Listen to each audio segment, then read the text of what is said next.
Sapa saudara-saudara di sebelah kanan kiri Anda, katakan Happy Sunday, selamat hari Minggu. Dan sebelum saudara duduk, saya mau undang untuk bangkit berdiri, mari kita baca dulu ayat. Kita baca dulu ayat yang akan saya menjadi dasar dari firman pada hari ini bersama-sama dari Galatia 5 ayat 16 dan 25. Galatia 5 ayat 16 kita baca sama-sama 1, 2, 3. Maksudku ialah hiduplah oleh roh, maka kamu tidak akan menuruti keinginan daging. Ayat 25 sama-sama 1, 2, 3. Jikalau kita hidup oleh roh, baiklah hidup kita juga dipimpin oleh roh. Mari silakan duduk saudara-saudara. Tema khotbah pada hari ini adalah walk the walk.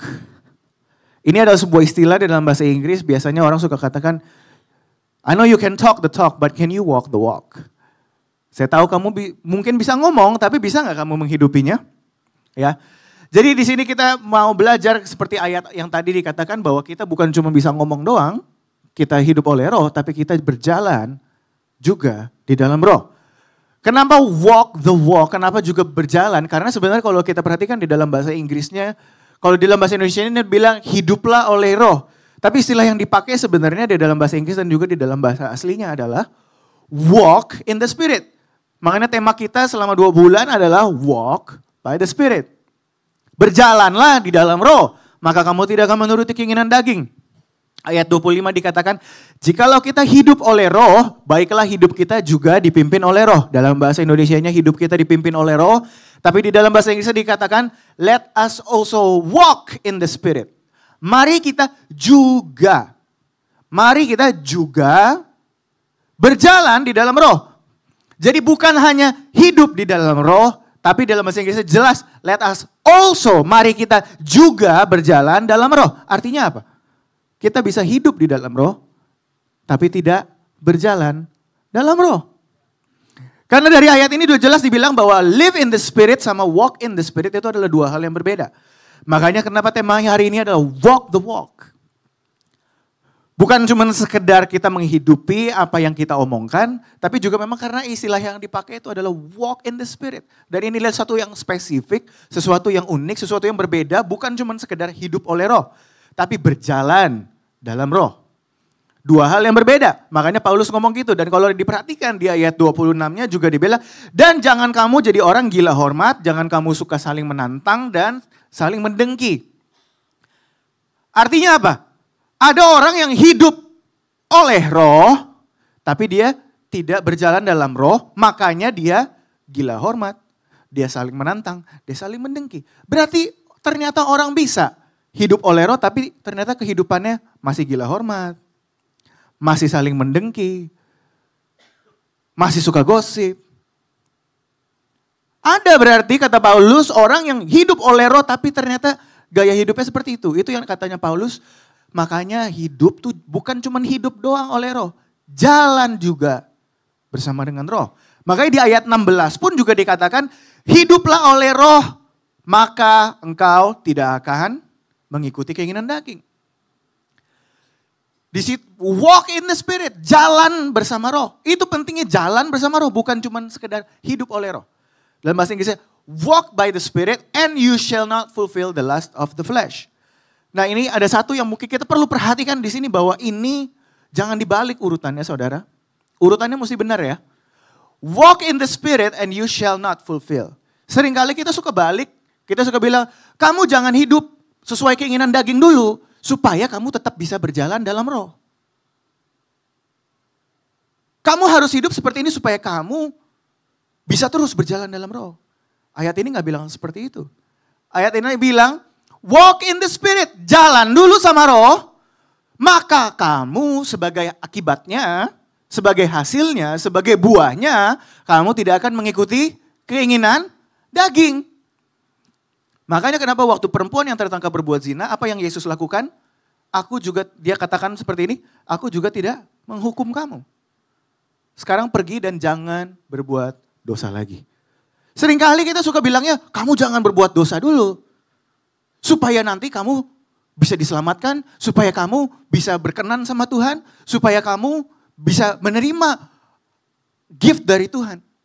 Kebalik. Yang Yesus katakan adalah terima dulu pengampunan, Dari situ kamu bisa hidup melawan dosa. Makanya Paulus bilang kerjakan keselamatanmu karena Tuhan yang mengerjakan di dalammu keselamatan. Bagaimana caranya kita mau mengerjakan keselamatan kalau kita sendiri belum terima keselamatannya? Apa yang mau dikerjain? Makanya di sini dikatakan walk by the Spirit and you shall not fulfill. Berjalanlah di dalam roh, maka engkau tidak akan mengikuti keinginan daging. Seringkali kita menekankan kamu jangan ikutin keinginan daging terus. Kita ngajarinnya tuh hasilnya. Gak pernah ngajarin prosesnya. Kalau kita mau merdeka dari keinginan daging, kita yang harus diajarkan adalah berjalan bersama roh. Ajarkan jemaat, ajarkan kita, saudara-saudara semua di dalam home. Yang kita perlu ajarkan adalah berjalan di dalam roh. Berjalan dalam roh maka kamu akan hidup dalam kemenangan. Itu prinsipnya. Jadi jangan dibalik. Kalau dibalik ya makanya orang makin stres. Makanya orang gak mau ke gereja. Ya udahlah gue udah hidup dalam dosa. Ya udahlah gue gak layak, gak pantas. Ya makanya orang kagak mau datang ke gereja. Padahal harusnya yang kita ajarkan ayo ketemu. Berjumpa dengan Roh Kudus, berjalan bersama roh. Baru di situ hidupmu bisa berubah. Tapi at the same time, bukti bahwa kita berjalan di dalam roh memang adalah dari perbuatan kita. Terlihat dari apa yang kita hasilkan. Nah cuma mungkin saya bilang seperti ini bukan berarti saya kemudian udah sempurna dan saya udah tidak pernah menuruti keinginan daging. Enggak.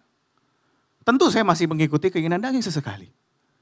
Dan saya percaya kita semua sama seperti itu karena kita masih tinggal di dalam kedagingan kita. Kita masih hidup dalam daging, ini daging gitu. Lah terus habis itu bagaimana? Kalau misalnya kita masih hidup di dalam kedagingan, kalau kita masih sesekali menuruti keinginan daging, kalau berdasarkan ayat itu apakah kemudian kita tidak berjalan dalam roh? Jadi apa dong yang menunjukkan, apa dong yang bisa membuktikan kalau kita itu berjalan dalam roh? Toh kita juga masih kadang-kadang mengikuti keinginan daging. Apakah dengan punya banyak pengetahuan firman? Orang Farisi kurang apa saudara? Baca firman, hafal semuanya. Bahkan secara tampak luar dia mengikuti ibadah dengan luar biasa. Tanpa cacat celah kesannya. Tapi apakah mereka berjalan dalam roh? I don't think so. Sama sekali tidak. Malah Yesus sangat sebel sama orang yang namanya orang Farisi. Berarti kalau bukan pengetahuan akan firman apa dong? Berjalan dalam karunia roh. Orang Korintus, jemaat Korintus kurang apa saudara berjalan dalam karunia roh? Sampai benar-benar Paulus harus menekankan, Paulus harus ajarin bagaimana pemakaian karunia roh di dalam gereja. Karena mereka benar-benar semuanya, wah luar biasa. Mereka bahasa roh, karunia rohnya mereka manifestasi karunia roh. Luar biasa semuanya mengaktifkan karunia roh. Puji Tuhan. Tapi apakah jemaat Korintus berjalan dalam roh? Sampai Paulus harus tegur. Masa katanya ada anak lelaki yang tidur dengan istri ayahnya. Istri ayahnya itu apa berarti? Mamanya. Ini bukan cuma ada di drama saudara. Ini juga ada di Alkitab. Jangan main-main. Dan ini jemaat. Boleh pakai karunia roh. Boleh luar biasa pakai karunia roh.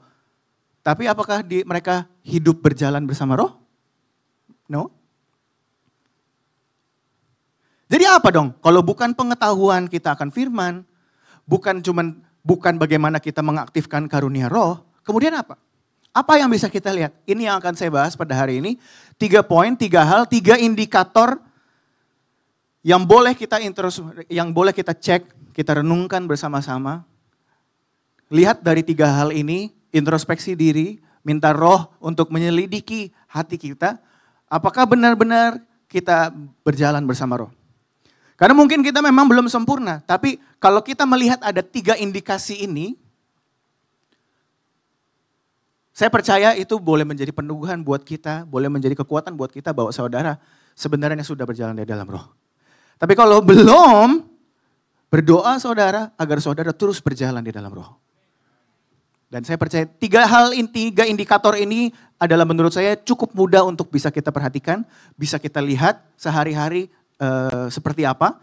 Dan biasanya jujur saudara kalau misalnya memang saya khotbah terkadang ada orang-orang suka bilang susah untuk dijabarkannya. Ngerti sih, ngerti paham, tapi kayaknya buat dijabarkannya lagi susah. Kenapa? Setelah saya pikir-pikir lagi memang karena yang saya bagikan itu semua kebanyakan adalah bagaimana cara saudara berpikir, bagaimana sistem kepercayaan saudara, motivasi saudara, dari hati saudara seperti apa. Terutama dari ini nih, cara berpikir yang benar. Karena buat saya itu adalah akar dari segalanya. Kepercayaan saudara. Percuma saya ajarkan bagaimana hidup dengan benar, kalau cara berpikirnya salah, kepercayaannya salah, itu adalah akarnya. Saya percaya bahwa gereja bukan di dalam bisnis merubah gaya hidup orang, tapi merubah hati orang. Ketika hatimu berubah, cara berpikirmu berubah, saya percaya gaya hidupmu pun bisa berubah. Makanya bilang, hiduplah oleh roh, maka engkau tidak akan mengikuti keinginan daging.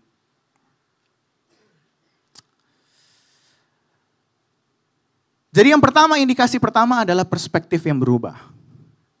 Indikasi pertama adalah perspektif yang berubah. Kalau saudara berjalan bersama roh, saya berani jamin saudara akan mengalami yang namanya perspektif saudara mulai berubah. Perspektif saudara mulai berubah, apa maksudnya? Saudara akan mulai punya sudut pandang yang lebih luas. Nggak cuma ngelihat diri sendiri, tapi mulai melihat kepentingan orang-orang di sekitar. Saudara tidak akan egois, nggak akan mudah tersinggung. Saya akan kasih contoh mungkin seperti ini. Kenapa bisa perspektif kita itu berubah? Kalau berjalan sama Roh Kudus. Karena ketika saya merenungkan ini, Roh Kudus itu selalu, kalau kita berjalan sama Roh Kudus berkomunikasi dengan kita, dia akan selalu memberikan informasi dari perspektif mana? Dari perspektif sorga, yang ada di atas, sedangkan kita ada di bawah. Sudut pandang kita terbatas. Saya kasih contoh seperti ini, di lantai 4 sebelum direnovasi, kita banyak kan nggak tahu kalau itu tuh ada kaca yang bisa ngelihat pemandangan, lihat yang apa yang ada di depan. Ya bukan pemandangan yang gimana sih, pemandangan jalan raya sih. Tapi setidaknya ada kaca, kita bisa ngelihat apa yang ada di bawah dari lantai 4. Nah, coba bayangkan ada satu orang, anggaplah lagi kuliah di luar kayak dulu misalnya saya. Kuliah di luar sudah lama gitu ya, agak gereja, nggak pernah lihat lantai 4 yang baru. Terus habis itu kembali ke gereja, kemudian langsung naik ke lantai 5, ngobrol setelah selesai ibadah, ngobrol-ngobrol sama temennya. Kemudian langsung dia ke lobi, dia mau pulang. Nah terus kemudian temennya ini yang sudah terbiasa dengan lantai 4 yang baru, dia datang dulu ke lantai 4, ngopi, kemudian duduk di samping dan ngelihat di kaca. Terus habis itu dia ingat, kan kalau lihat di kaca itu kita bisa lihat tuh ada ruko sebelah yang ada jual daging, kan kita bisa lihat itu jalan rayanya di depan. Tapi kan itu gak bisa kelihatan kalau di lobi. Iya gak? Tapi kalau di lantai 4 kelihatan. Kemudian dia lihat, jalanannya itu ternyata di bagian situ udah mulai macet. Kemudian dia ingat temennya yang udah lama ini kan selalu lewat situ kalau pulang. Jadi dia telepon temannya, di situ tuh udah mulai macet. Mendingan kamu jangan balik dulu sekarang, ke lantai 4 aja dulu kita ngopi. Terus habis itu dia bilang, oh enggak, orang buktinya di lobi kelihatan semua jalan lancar. Terus akhirnya dia gak mau dengerin, dia jalan. Kemudian kena macet, ada orang nyalip lah segala macam, dia marah-marah. Salah siapa kalau kayak gitu? Salah orangnya lah. Dia gak dengerin temennya yang bisa ngelihat dari atas. Karena dia gak pernah menghidupi lantai 4, dia nggak tahu temennya ini ternyata bisa ngelihat dari lantai 4 dari atas. Dia nggak tahu dan dia so tahu karena dia pikir ya udahlah orang ini lancar di depan kelihatannya. Sedangkan temannya dari atas bisa ngelihat itu di situ udah mulai macet. Yang salah jadi siapa? Ya salah yang nggak dengerin lah. Tapi beda ceritanya kalau dia dengerin, kemudian akhirnya dia naik ke lantai 4. Oh iya ya lantai 4 sekarang udah begini, kita bisa ngopi dulu. Terus dia lihat di kaca, oh iya bener lu ternyata udah mulai macet. Dari situ apa? Saya berani jamin nanti berikutnya ketika dia turun ke lobi, dia lihat jalanan lancar, apa yang akan dia pikir? Oh ini belum tentu lancar nih, mungkin mesti nanya ke temennya atau saya coba deh lihat ke lantai 4. Jalanannya lancar atau enggak? Itu namanya perspektif. Karena kita di lobi cuma bisa lihat terbatas. Sedangkan di lantai 4 orang bisa lihat lebih, pemandangannya lebih luas. Jadi sama seperti ketika kita berjalan di dalam Roh Kudus melihat dari atas, melihat dari pola pikirnya, melihat dari perspektif dari sorga. Sedangkan kita ini di bawah, kita nggak bisa ngelihat apa yang Tuhan lihat. Jadi kalau saya berani jamin kalau saudara dan saya selalu berjalan dalam Roh Kudus, perspektif kita pasti akan berubah. Karena kita terbiasa dapat info, kita terbiasa berkomunikasi dengan Roh Kudus yang selalu memberikan kita nasihat, yang selalu mengingatkan kita dari perspektif sorga. Lama-lama kita akan terbiasa dengan itu. Jadi cara berpikir kita berubah. Contohnya apa? Makanya kenapa sih Paulus bisa berkata seperti ini? Paulus bisa berkata di dalam Filipi 1 ayat 17 sampai 19. Dia bilang, tetapi yang lain karena kepentingan sendiri dan dengan maksud yang tidak ikhlas, sangkanya dengan demikian mereka memperberat bebanku dalam penjara. Kemudian ayat 18 Paulus bilang gini prinsipnya dia. Tapi gak apa-apa, sebab gimana pun juga Kristus diberitakan. Baik dengan maksud palsu maupun dengan jujur. Tentang hal itu aku bersuka cita dan aku akan tetap bersuka cita. Ini perspektifnya Paulus. Buat dia, kepentingan dia nggak terlalu mentingin. Biarin aja orang mau ngatain dia. Biarin aja orang mau ngajar, mau memberitakan Injil dengan motivasi yang salah. Walaupun nama dia dijelek-jelekin, yang penting nama Tuhan dimuliakan. Itu perspektifnya Paulus. Perspektif karena dia sering berjalan dengan Roh. Karena dia tahu ketika dia berjalan dengan Roh, yang paling penting itu bukan kepentingan dia, bukan egonya dia. Yang paling penting adalah kehendak Tuhan terjadi. Yang penting berita Injil diberitakan. Yang penting orang diselamatkan. Bodoh amat deh orang yang mau memberitakan Injil itu maksudnya jelek atau jahat atau baik. Yang penting nama Tuhan dipermuliakan. Bisakah kita punya perspektif seperti itu? Di dalam pelayanan. Di dalam pelayanan pasti akan ada cekcok. Di dalam pelayanan pasti akan ada gak cocok dengan beberapa orang. Mungkin kita bilang, saya gak setuju dengan caranya seperti ini. Wah ini gak efisien, ini gak bagus seperti ini. Tapi kemudian ketika akhirnya biasanya pas lagi acara kemudian ternyata banyak orang diberkati. Bisakah kita bisa bilang kepada diri kita sendiri, ya udah gak apa-apa. Saya gak tersinggung, saya gak masalah. Yang penting toh orang diberkati. Yang penting nama Tuhan dipermuliakan di acaranya juga. Bisakah kita punya pemikiran seperti itu? Di dalam pelayanan, apapun itu ketika kita nggak cocok, bisa nggak kita tetap menjaga hati kita dan tetap punya pemikiran selama nama Tuhan dipermuliakan, nggak masalah. Nggak ada urusannya sama saya. Itu yang dilakukan Paulus. Dia punya perspektif adalah yang penting kehendak Tuhan terjadi. Yang penting kerajaan Tuhan, agenda kerajaan Tuhan terjadi. Makanya kita juga sebagai gereja kita nggak perlu khawatir, kita nggak perlu ngegosip, kita nggak perlu ngomongin gereja lain. Oh gereja ini ngambilin jemaat orang mulu. Gereja ini mah besarnya karena ngambilin jemaat orang lain. Ya udah, yang penting Injil diberitakan. Mau gereja dimulainya karena motivasi yang salah, mau gereja lain melakukannya dengan motivasi yang salah, yang penting urusannya adalah kita dengan Tuhan. Mau jemaat mereka gerejanya gede ngambilin jemaat, pakai artis atau apapun itu, urusan mereka yang penting ada orang diselamatkan. Yang penting itu, gak ada lain.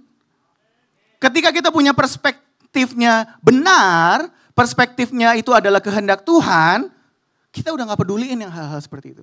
Jadi coba introspeksi, coba kita lihat perspektif kita di dalam pelayanan, di dalam kita berhubungan dengan teman-teman kita, itu seperti apa?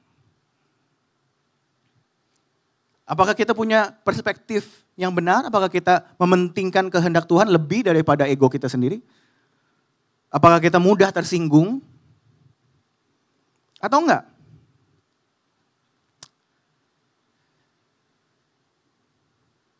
Ada beberapa hal yang membuat perspektif kita itu akhirnya memang bisa berubah. Itu bukan karena semata-mata karena kita punya pengetahuan, saudara. Tapi saya percaya perspektif yang benar, perspektif yang berubah ini dasarnya adalah karena kita percaya akan kuasa Tuhan. Kita bisa melihat apa yang Tuhan lihat. Itu yang merubah perspektif kita. Itu yang akan merubah perspektif kita. Contohnya gimana? Abraham, kenapa dibilang di Ibrani Abraham bisa dengan yakin memberikan Ishak. Padahal Ishak itu adalah berkat yang udah dia nanti-nantikan. Lebih berharga daripada yang lain. Ishak adalah janji Tuhan. Tapi waktu Tuhan minta Ishak, Abraham dengan yakin memberikan. Ibrani dikatakan bahwa Abraham berani melakukan demikian karena apa? Karena Abraham yakin bahwa Tuhan pun mampu membangkitkan Ishak dari antara orang mati. Itu perspektifnya Abraham. Karena dia berjalan sama Tuhan udah sering, jadi dia udah yakin, dia udah tahu, ya udahlah di mata Tuhan, Tuhan juga bisa bangkitin kok. Ya udah gue kasih aja. Dan dia tahu Ishak juga datangnya dari siapa? Dari Tuhan. Datang dari Tuhan, kalau Tuhan minta, Tuhan juga bisa kasih lagi. Karena itu perspektifnya dia bukan melihat dari sisi orang yang menerima janji, tapi dia mampu melihat dari sisi yang memberikan janji. Dia tahu bahwa Tuhan yang memberikan janji adalah setia. Makanya dia fine-fine aja dia kasih. Jadi saudara, ketika salah satu juga untuk melihat perspektif saudara berubah atau enggak di dalam Tuhan, adalah ketika saudara murah hati. Karena Abraham itu kurang murah hati apa? Dia memberikan segalanya istilahnya. Anaknya yang dikasihi, anaknya yang satu-satunya. Yang sangat dia kasihi, dia berikan untuk Tuhan. Dia berikan gak usah banyak mikir. Dia lakukan. Kenapa? Karena dia punya perspektifnya Tuhan. Jadi saudara, ketika saudara ini punya perspektifnya Tuhan, saudara yakin usahamu datang bisa berhasil itu karena Tuhan. Saudara, karirmu itu bisa karena Tuhan. Saudara punya tabungan berapapun itu semua karena Tuhan. Kalau saudara tahu itu semua datangnya dari Tuhan, ketika Tuhan minta dan ketika saudara mau memberi kepada Tuhan, saudara gak akan mikir panjang. Bahkan ketika saudara harus mendelegasikan pekerjaan pun, saudara gak akan kayak orang ketakutan bakal hilang duit. Nanti kalau saya percayain ke orang lain, hilang nih semua hasil kerja saya. Saya bukannya berarti sembarangan ya ngasih ke orang ya. Ngasih ke maling atau gimana gitu ya. Maling di hire terus dikasih keuangan. Ya bukan begitu juga gitu ya. Cuma maksudnya kita yang gak kayak orang ketakutan gitu loh. Karena toh kita tahu yang kasih ini semua Tuhan. Karir saya bisa sampai sekarang karena Tuhan. Aku bisa hidup, bisa sekolah karena Tuhan.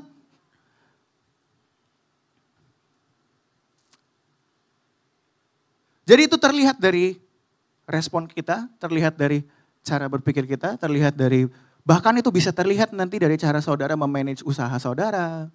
Bagaimana saudara merespon kepada orang-orang di sekitar saudara.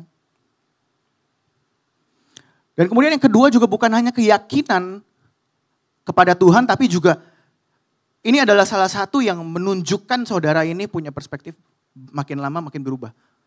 Adalah pengucapan syukur. Seberapa sering Anda mengucap syukur? Seberapa sering Anda mengucap syukur?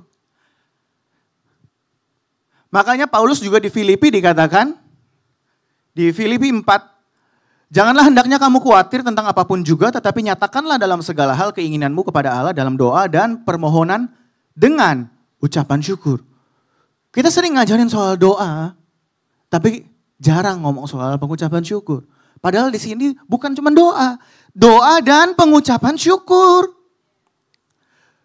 Kita ngajarin doa doang, makanya isi doanya komplain mulu.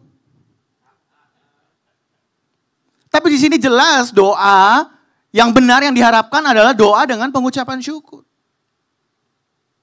Makanya juga di ayat 8 dikatakan, makanya saudara-saudara semua yang benar, semua mulia, yang adil, yang suci, semua yang manis, yang sedap didengar, yang disebut kebajikan dan patut dipuji, pikirkanlah semuanya itu.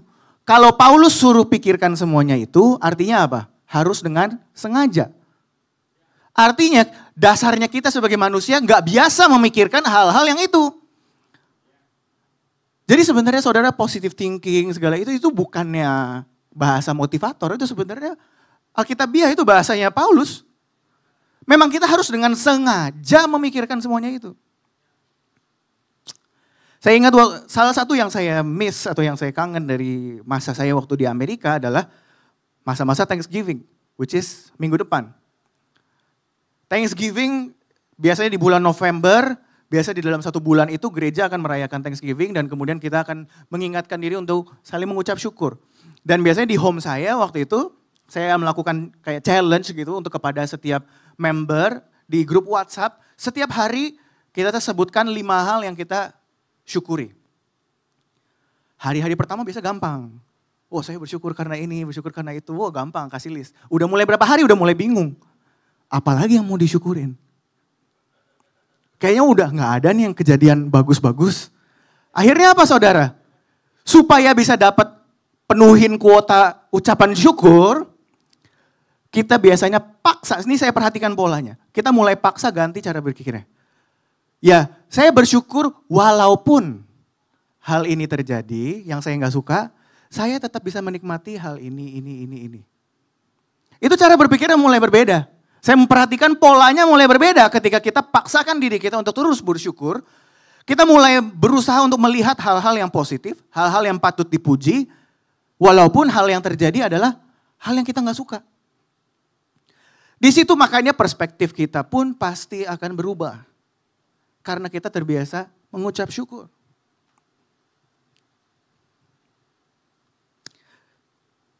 Makanya Paulus harus bilang, pikirkan semua itu, paksa. Apalagi ini kita biasanya nih orang Asia, paling cepat kalau disuruh ngomongin kejelekan orang. Atau kalau misalnya orang bilang, minta feedback dong. Minta feedback isinya apa kebanyakan? Apa yang harus dirubah? Ini kamu jelek di sini, ganti begini, gini. Bisa detail 1, 2, 3, 4, 5. Tapi begitu dibilang, apa yang bagus? Ya bagus sih, tapi 1, 2, 3, 4, 5 kita bisa jelaskan. Bagus sih, tapi buat saya itu gak alkitabiah. Karena jelas Paulus mengajarkan kita harus belajar untuk memikirkan apa yang patut dipuji. Paksakan diri kita untuk melihat, untuk list down apa yang bagus. Ketika saya memuji orang, biasanya saya harus duduk dulu, saya harus merenungkan dulu. Sebenarnya secara spesifik apa yang terjadi dengan orang ini. Ketika ada orang ini, maka hal ini terjadi. Kalau nggak ada dia, ini nggak ada. Jadi saya harus deskripsikan satu-satu. Kalau kejelekan masa nggak usah kayak gitu. Udah di luar kepala. Ya nggak? Saya berani jamin kalau soal kejelekan nggak usah duduk, merenung. Tapi saya tahu karena untuk kita itu nggak normal untuk memikirkan apa yang patut dipuji. Makanya saya harus duduk diam, renungkan, baik-baik, tulis secara spesifik orang ini bagusnya apa. Baru kemudian saya katakan, dan biasanya responnya itu kan berbeda. Harus dengan sengaja saudara. Jadi perspektif yang harus berubah. Perspektif kita ketika kita berubah, kelihatan dari pengucapan syukur, kelihatan dari keyakinan saudara, cara berpikir saudara. Perspektif yang benar. Saudara kita sebagai jemaat Tuhan.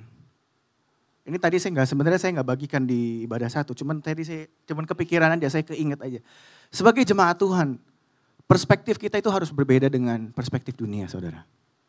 Itu menjadi tanda bahwa kita itu adalah anak Tuhan. Saya diingatkan kemarin waktu lagi di Lipo Mall, saya habis makan sama orang tua. Saya mau beli nomor, bukan nomor togel ya saudara ya. Mau beli nomor HP gitu. Mau lihat-lihat gitu kan. Terus habis itu sewaktu lagi beli itu ada satu keluarga dengan omahnya, dengan mamanya yang udah tua. Kemudian saya dengar mereka bilang, oh ya kayak mungkin mau beli paket atau beli apa gitu.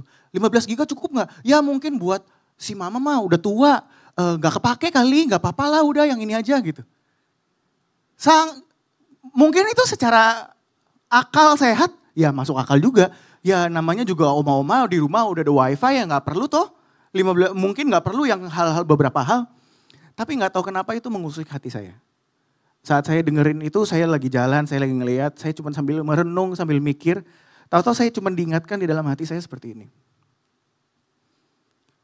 Siapa orang tua yang mau beliin anaknya baju atau apapun itu,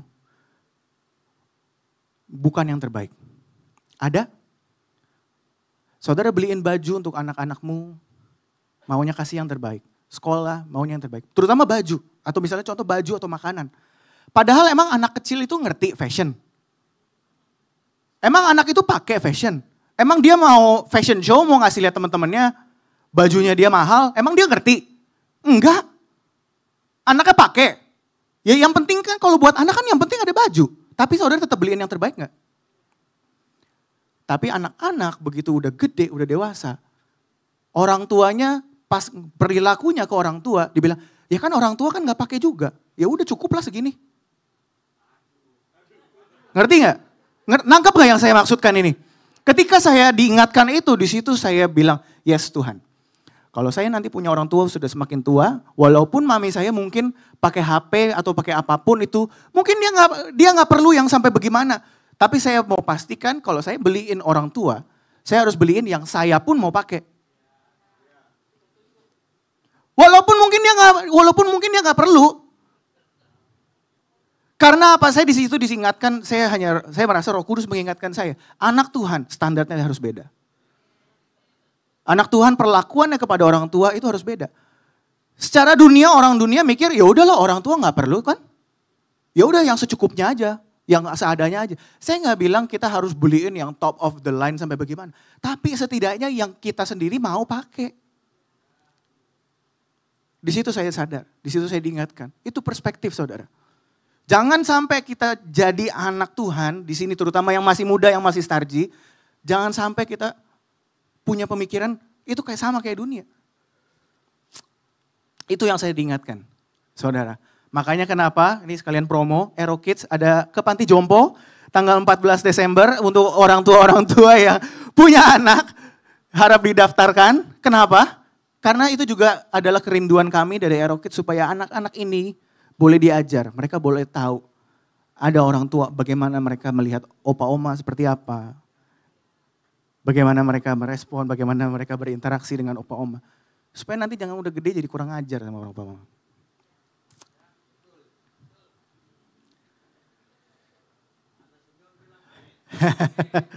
Ya. Oke, waktu terus berjalan, saya langsung masuk ke poin kedua. Jadi yang pertama adalah perspektif. Saudara, kita harus punya perspektif yang berubah. Itu menjadi suatu contoh, itu menjadi suatu checklist untuk kita boleh introspeksi. Apakah perspektif kita itu berubah? Mengalami perubahan enggak? Mungkin kita belum sempurna, mungkin kita masih kadang-kadang ngikutin keinginan daging.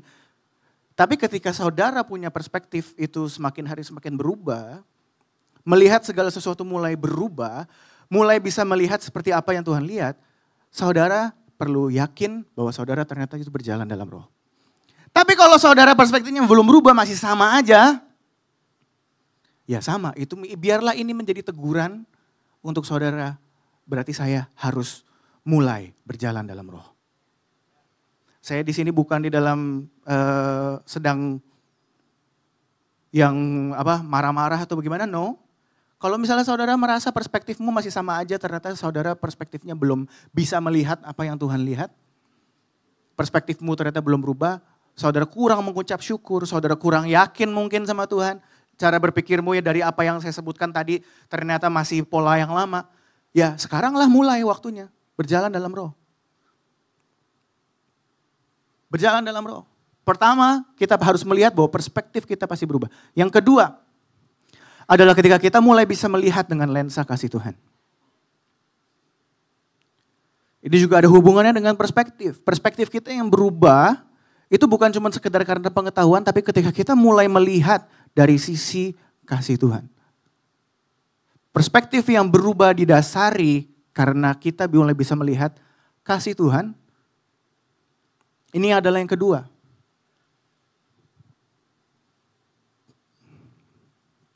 Ada satu hal yang saya mau jelaskan sedikit tentang kasih saudara.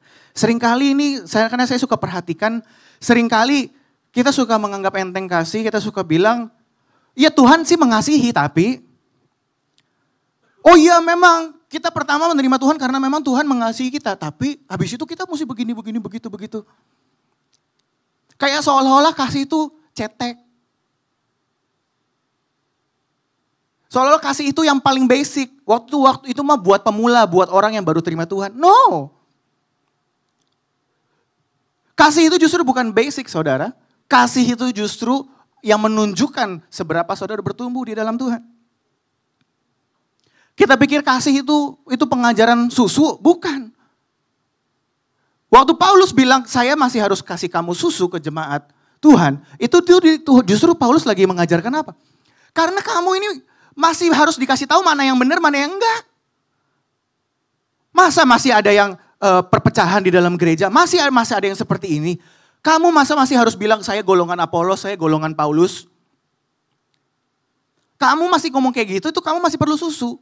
Jadi justru ketika pengajaran-pengajaran yang harus menekankan kembali, ini yang benar, ini yang salah, ini kamu kenapa mikir seperti ini, itu justru susu.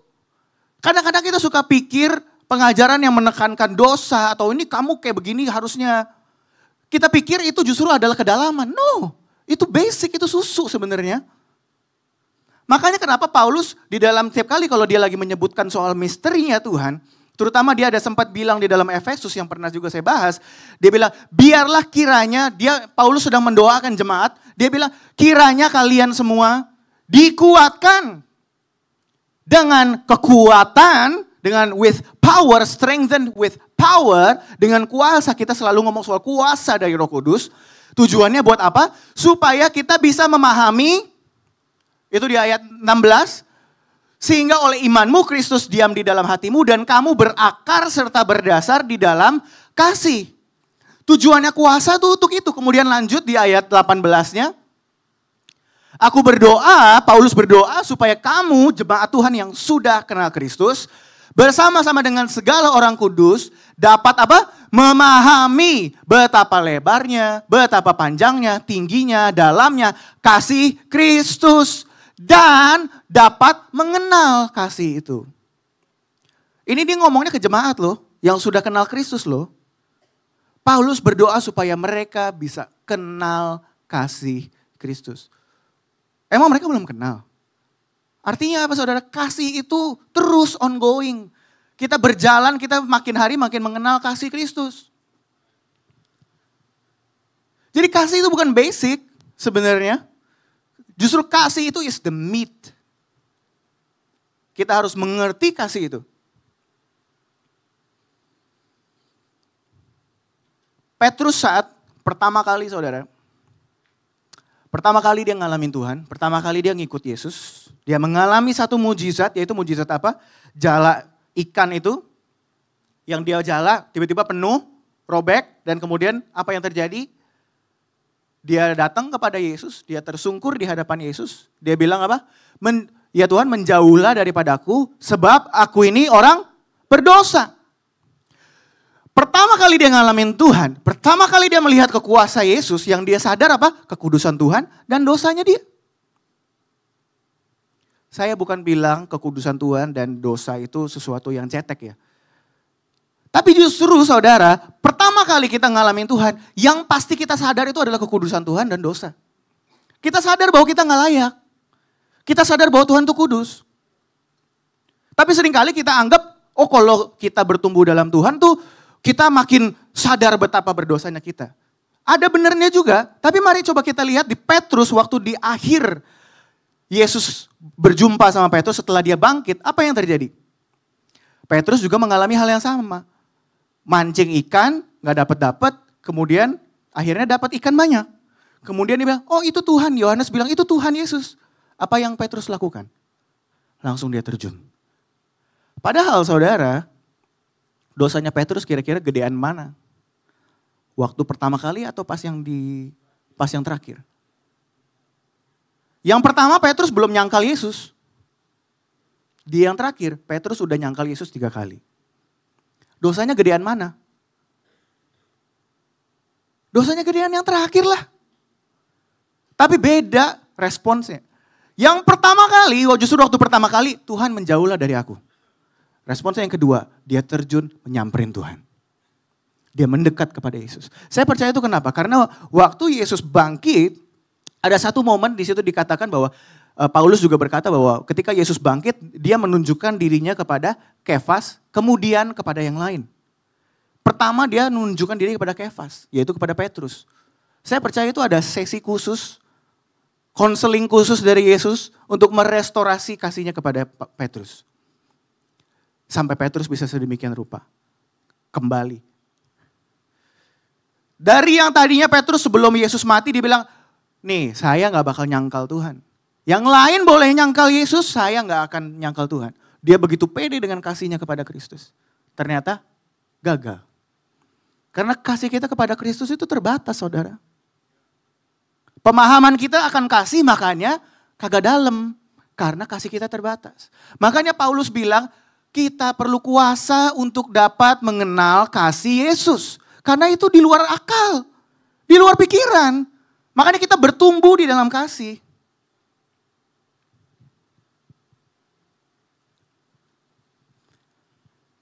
Jadi justru ketika Petrus semakin mengenal kasih Yesus, yang ada dia bukannya menjauh dari Yesus, yang ada dia mendekat kepada Yesus.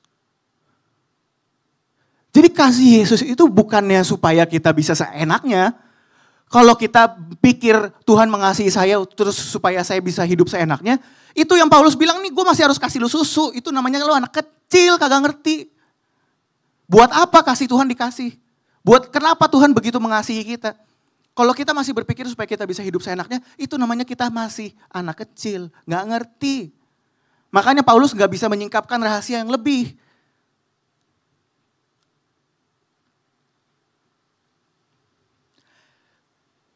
Satu hal yang membuat kita itu jadi agak melihat kasih itu kurang bisa mengerti itu karena kita punya prinsip kasih itu prinsipnya manusia, saudara. Kita suka ngelihat kasih itu apa sih? Kasih itu kayak wah yang lembek, lembut. Lembut itu belum tentu lembek, saudara. Kasih itu lembut, tapi gak lembek. Kasih juga bisa tegas, tapi gak bikin orang sakit hati. Itulah Tuhan Yesus. Tuhan Yesus lemah lembut, tapi dia gak lembek. Murid-muridnya tetap menghormati dia. Bahkan murid-muridnya biasanya kadang-kadang kalau mau nanya Yesus, dia senggol-senggolan sama yang lain. Tanya tuh guru, tanya. Masih ada takutnya gitu loh. Padahal Tuhan Yesus lemah lembut. Jadi Yesus itu lemah lembut, tapi dia gak lembek, gak bisa sembarangan. Yesus pun juga tegas, tapi dia gak bikin orang sakit hati. Kita suka punya prinsip-prinsip kasih itu kita punya prinsip sendiri kadang-kadang. Kita suka bilang, oh kasih itu apa? Kasih itu keputusan, bukan cuma soal perasaan. Tapi saya mau kasih tahu saudara, kasih tanpa perasaan juga bukan kasih. Masalahnya perasaan yang kita suka pikirkan itu perasaan yang wah cinta-cintaan, kayak cinta monyet gitu. Bukan. Yesus kalau nggak punya perasaan, dia nggak akan nangis ketika dia melihat bagaimana kuasa maut itu bisa membuat orang sedemikian sedihnya. Waktu Lazarus mati dan bikin Maria semuanya menangis. Yesus sampai harus nangis. Kenapa? Karena dia merasakan itu. He is passionate about it. Dia punya gairah itu juga. Contohnya apa lagi? Ketika Yesus harus putar balik itu, jungkirin balikin semua orang-orang yang jualan di depan bait Allah. Emang itu karena apa? Sampai itu mengingatkan murid-murid kepada apa? Firman yang apa? The zeal for the house. Itu membakar aku. Itu artinya apa? Kasih itu membakar, membara. Tapi bukan cuma membara kayak cinta-cintaan doang. Tapi bahkan ketika kita melihat sesuatu yang gak benar, sesuatu yang gak baik, kita itu marah, saudara. Kenapa Yesus bisa marah waktu saya pelajarin itu? Dia putar balik itu semua meja, kenapa? Karena orang-orang yang jualan di depan bait Allah itu mereka jualan kan binatang-binatang korban. Buat waktu untuk supaya orang bisa kasih korban di bait Allah. Apa yang dilakukan sama penjual-penjual itu? Dimahalin. Orang-orang udah bawa korban, dibilang apa? Korbannya itu gak sesuai sertifikat. Korbannya gak sesuai sertifikat, korbannya gak layak. Nih harus pakai korban ini. Terus dimahalin. Makanya orang-orang miskin kagak bisa nyembah Tuhan. Kagak bisa datang ke bait Allah. Itu makanya Tuhan marah betul. Karena Yesus begitu mengasihi umatnya. Dia betul-betul kepengen semua umatnya bisa datang kepada Yesus, kepada Bapa. Makanya dia sampai begitu marahnya dia putar balik itu semuanya. Kalian ini semua ini sarang penyamun. Sampai dibilang, itu kenapa? Itu gairahnya Tuhan kita. Makanya setelah semuanya diusir, kalau saudara baca ayatnya, ada yang malah mendekat. Yaitu orang-orang yang miskin, orang-orang yang sakit. Malah mereka datang mendekat kepada Yesus. Setelah semua itu disingkirkan, orang-orang ini datang kepada Yesus.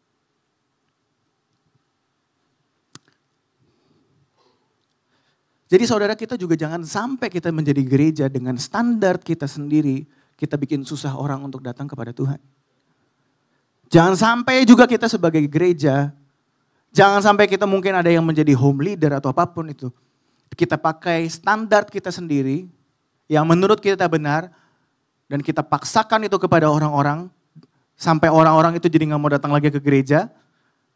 Sampai orang-orang jadi anti, merasa gak layak datang ke gereja karena standar yang kita paksakan. Standar kita sendiri yang gak ada bahkan di Alkitab. Hati-hati, jangan sampai kita juga nyusahin orang untuk datang kepada Tuhan.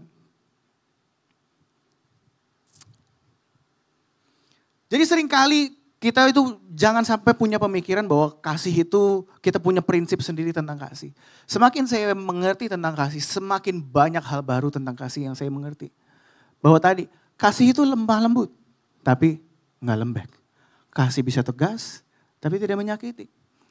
Kasih juga yes memang soal keputusan, tapi juga soal perasaan. Kasih juga mengoreksi, kasih juga mendisiplin. Karena kasih kita mendisiplin. Karena kasih kita mengoreksi. Bahkan ketika Yesus mengajarkan di dalam Matius 7 dia bilang, bagaimana kau dapat berkata kepada saudaramu, biarlah aku mengeluarkan selumbar dari matamu padahal ada balok di dalam mata kamu. Hai orang munafik, keluarkan dahulu balok dari matamu maka engkau akan melihat dengan jelas untuk bisa mengeluarkan selumbar itu dari mata saudaramu. Di sini tuh Yesus lagi bukan mengajarkan supaya saudara jangan menghakimi loh. Seringkali kan kita suka menganggap ini sebagai peringatan kepada kita supaya kita jangan menghakimi orang. Tapi sebenarnya Yesus lagi ngajarin bagaimana cara yang benar untuk menghakimi. Sikap hati untuk menghakimi harusnya seperti apa. Makanya Yesus ajarkan apa? Ambil dulu nih balok yang ada di mata kamu, baru kamu bisa ngomong soal orang lain. Sadar, artinya apa? Sadar kamu itu juga lemah. Bahkan mungkin lebih lemah daripada yang lain. Jadi waktu kamu udah ambil itu balok mata, waktu kamu ngambil selumbar dari mata saudaramu, sikapmu pasti berubah. Karena saudara sadar, saya juga dulu punya balok di mata. Jadi waktu kita mau ambil selumbar dari mata teman kita, dari saudara kita akan melakukannya dengan belas kasihan. Karena kita sadar orang kita juga bisa ambil ini, kita semua ini juga semua butuh kasih karunia Tuhan. Jadi kalau ada orang-orang yang memang mungkin belum nangkep soal movement, ada orang-orang yang mungkin belum nangkep kayaknya untuk melayani Tuhan. Kita bisa dengan kasih mengingatkan kepada mereka. Ya kita juga bisa sadar, kita juga bisa ikut di dalam movement Tuhan itu karena apa sih? Karena kasih karunia Tuhan. Ketika kita sadar itu kita juga gak akan menghakimi orang lain dengan seenaknya aja. Tapi kita akan membantu mereka dengan belas kasihan. Kita akan mulai melihat dari lensa kasih Tuhan. Jadi itu kita harus mengerti. Kasih Tuhan itu bukan kasih yang kayak lembek gitu. Kasih kita melakukan apapun. Enggak. Karena kasih Tuhan berkorban. Karena kasih Tuhan memberikan segalanya. Karena kasih juga Tuhan mendisiplin dan mendidik.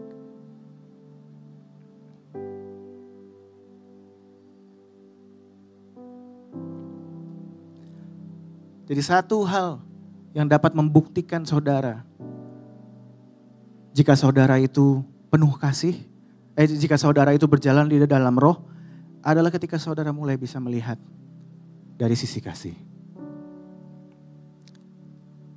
Seringkali sebagai orang Asia, saya pernah dengar, oh ya orang tua kalau mau muji anaknya bilang aku mengasihi kamu atau I love you, gak usah sering-sering, nanti anaknya gak tahu diri. Saya pernah dengar itu loh. Tapi apakah itu diajarkan di Alkitab? Enggak. Yang ada Yesus, waktu dia dibaptis, apa yang Bapa katakan? Inilah anakku yang kukasihi, kepadanya aku berkenan. Emangnya Yesus gak tahu kalau Bapaknya mengasihi dia? Tahu lah. Kok Bapak masih harus sampai ngomong kayak gitu? Spesifik lagi. Inilah anakku, bukan cuma anakku doang. Yang kukasihi. Yang kepadanya aku berkenan. Setelah itu Yesus dicobai di padang gurun. Iblis ngomongnya apa? Kalau kamu anak Allah, tunjukin. Lakukan ini, lakukan itu. Itu caranya iblis. Tunjukin kalau kamu anak Allah. Bapakku udah ngomong, aku bukan cuma anak doang. Tapi anak yang dikasihi. Iblis gak sebut tuh anak yang dikasihi. Kalau kamu anak Allah yang dikasihi. Kagak, dia bilang kalau kamu anak Allah. Dan mentalnya iblis selalu, tunjukin dong kalau kamu anak Allah. Tunjukin kalau kamu anak Allah. Jangan sampai juga orang tua di sini ngomong ke anaknya. Tunjukin dong kalau kamu anak papa. Jangan kira gak ada loh. Tunjukin dong kalau kamu anak dad. Tunjukin dong kalau kamu anak mam. Harusnya kamu seperti ini. Itu bahasanya siapa yang dipakai? Jadi saudara kalau ngomong seperti itu, anaknya siapa? Ya. Hati-hati saudara, makanya dengan perkataan mentalnya. Kalau kita selalu berusaha, kamu harus tunjukkan siapa diri kamu. Tunjukkan kalau kamu anak dad. Tunjukkan kalau kamu anak mam. Tunjukkan. Itu mentalnya iblis saudara, bukan Bapa. Jadi harus mengerti saudara. Bisakah kita melihat dari lensa kasih?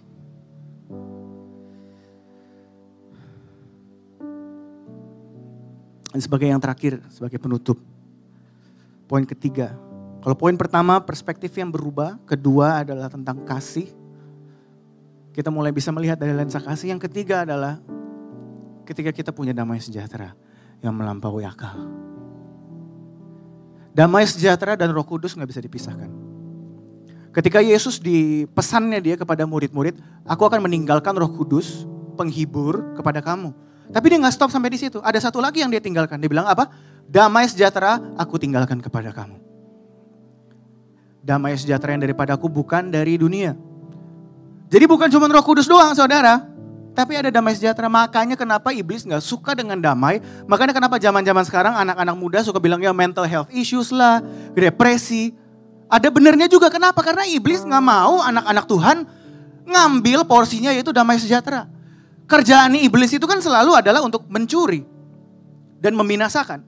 Dia pengen curi, ini haknya kita sebagai anak Tuhan. Hak kita sebagai anak Tuhan itu apa? Damai sejahtera. Makanya diserang damai sejahtera itu. Hati-hati juga makanya dengan sosial media. Kadang-kadang dengan sosial media kita melihat satu hal kita jadi pengen buru-buru. Kita pengen seperti ini, kita pengen seperti itu. Oh yang lain udah mencapai ini, kok aku belum? Aku harus ikut ini. Akhirnya jadi apa? Kita terburu-buru. Seolah-olah kita ini lagi di dalam perlombaan. Perlombaannya tapi bukan perlombaan yang Tuhan kasih. Perlombaan kita sendiri gara-gara kita lihat sosial media. Kita berlomba dengan orang lain.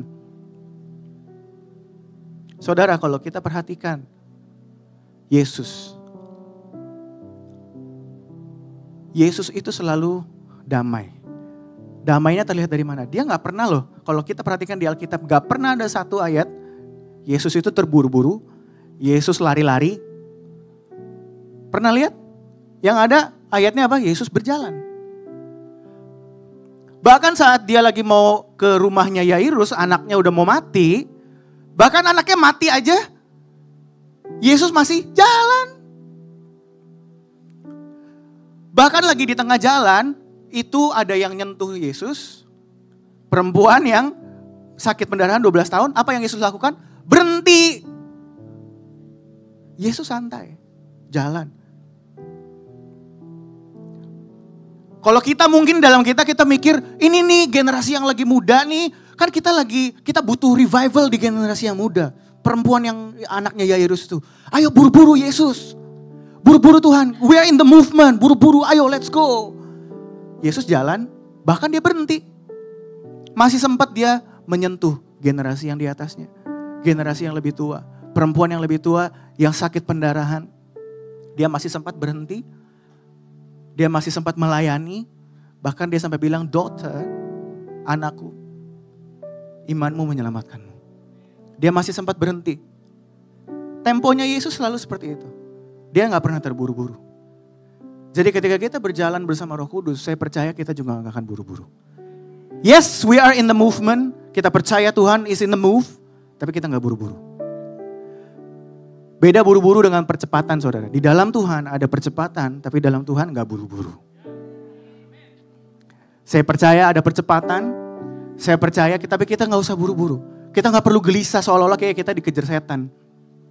Seolah-olah kita berlomba sama gereja lain. Enggak perlu. Kita nggak usah buru-buru.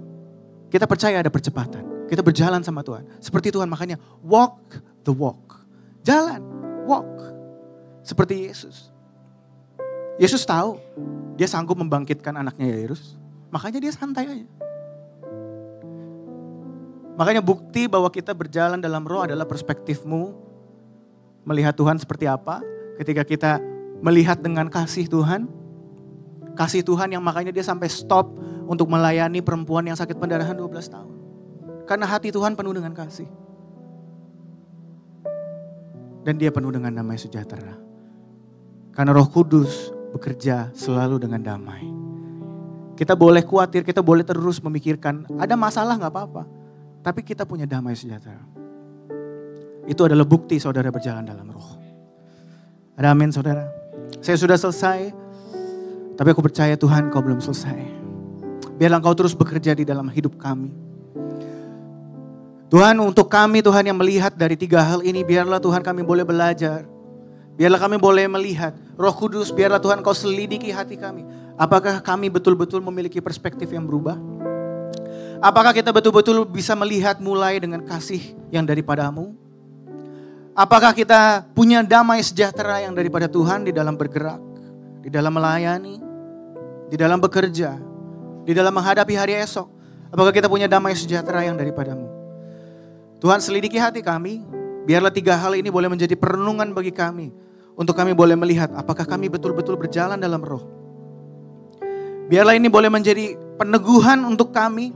Mungkin ada dari kami berpikir karena kami masih sesekali mengikuti keinginan daging, apakah saya ini berjalan dalam roh atau enggak. Tapi biarlah firman kali ini boleh menjadi peneguhan. Dan juga boleh menjadi teguran. Untuk orang-orang yang mungkin ketika melihat 3 hal ini, saya kayaknya belum nih. Kalau kita jujur, mungkin saya belum. Mungkin saya punya perspektif masih sama. Mungkin saya belum bisa melihat dengan kasih Tuhan. Mungkin saya belum punya damai sejahtera karena saya terus menerus khawatir. Pada hari ini ada panggilan daripada Yesus. Datang kepada Yesus. Berjalan bersama dengan Roh. Mulai hari ini. Tuhan aku berdoa biarlah ajarkan kepada kami untuk kita boleh berjalan di dalam Roh. Supaya kami bisa memiliki perspektif surga. Supaya kami boleh mengerti kasih Tuhan yang panjang, lebar, tinggi dan dalam.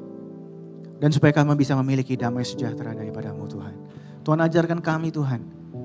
Bekerja terus di dalam kami. Ketika kami bekerja. Ketika kami besok mulai bekerja. Ketika kami besok sekolah.